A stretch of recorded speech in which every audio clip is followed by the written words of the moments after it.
Welcome to the Baby Criminologist, where I can't read yet, but I can smell injustice from across the high chair. Today we're tackling something straight out of a sci-fi thriller.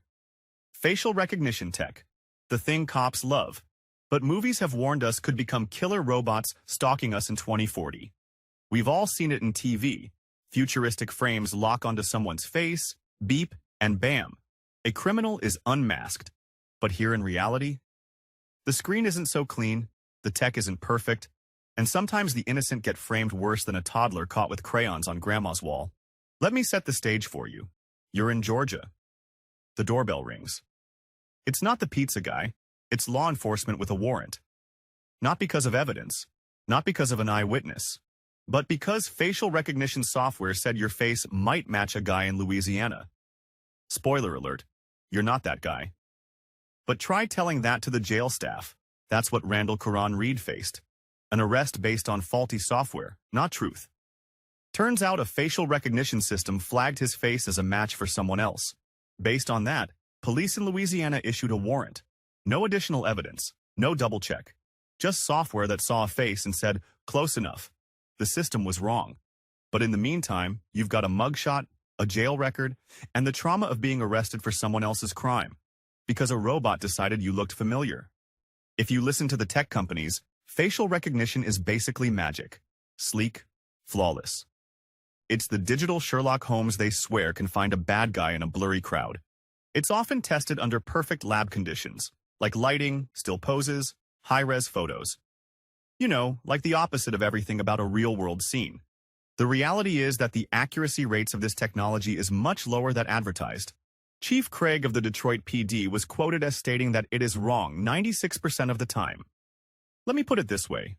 You ever seen a toy that says, realistic crying sounds? Then you press it and it sounds like a haunted kazoo? That's facial recognition.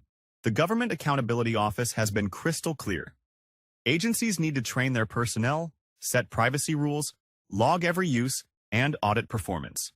Yet, here's the fun part, by which I mean horrifying. Most agencies don't track how many faces their tech gets wrong.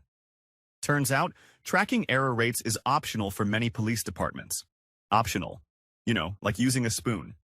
Research from the Government Accountability Office found that at least 7 major agencies, including the FBI and Customs and Border Protection, have used facial recognition technology for over 63,000 searches. Often with no clarity on which systems were used, no understanding of their accuracy, and zero consistency in training or oversight. It's essentially letting a baby drive the stroller and then feigning surprise when we plow straight into the Constitution's last nerve. Why does all this matter to you and me? Just ask Robert Williams, a Detroit father who was arrested in front of his wife and 2 daughters because facial recognition software wrongly matched his face to surveillance footage from a shoplifting case. He spent over 30 hours in police custody. His kids watched him get cuffed on the front lawn. And the evidence was literally a grainy, pixelated image that wouldn't even pass as a decent Facebook profile picture from 2006. Even the detective admitted during questioning that the computer must have gotten it wrong. Which, honestly, is comforting in the same way a pilot saying, oops, mid-flight is comforting. Williams was held anyway, until police eventually admitted their mistake and dropped the charges. But the damage? Already done. His kids saw their dad arrested like a criminal. His employer was notified. His dignity was bruised and his trust in the system? Punched square in the sippy cup. Or ask Steve Talley, a Colorado man, who experienced the facial recognition nightmare twice. He was misidentified by software in connection with 2 separate bank robberies, both of which he had no involvement in. Police raided his home with weapons drawn and arrested him. He lost his job, spent time in jail, and even after he was cleared, he struggled to recover from the trauma. What makes Talley's case even more disturbing is that 2 separate wrongful arrests happened, both tied to the same flawed tech. That's not bad luck. That's software doing its job with the precision of me stacking blocks after 3 naps and a sugar crash. The wild part? That was just the sample pack. If I had more time, or fewer naps, I could name a whole alphabet's worth of disasters caused by this tech. So here's what we've got. Privacy? Sloppy at best. Accuracy? Worse than flipping a coin. Oversight? Still stuck in babygate mode. What should we do if we value fairness and due process? First, we need laws. not vague guidance or voluntary policies. Secondly, there needs to be clear and transparent public oversight through logs, limits, and audits. Next, require mandatory training and certification for every officer using facial recognition tech. Most importantly, never arrest someone based solely on a matching algorithm. Let's see corroborating evidence. Relying on facial recognition technology today is like trusting a toddler with a cookie jar. Sure, it sounds cute, but someone's getting hurt eventually.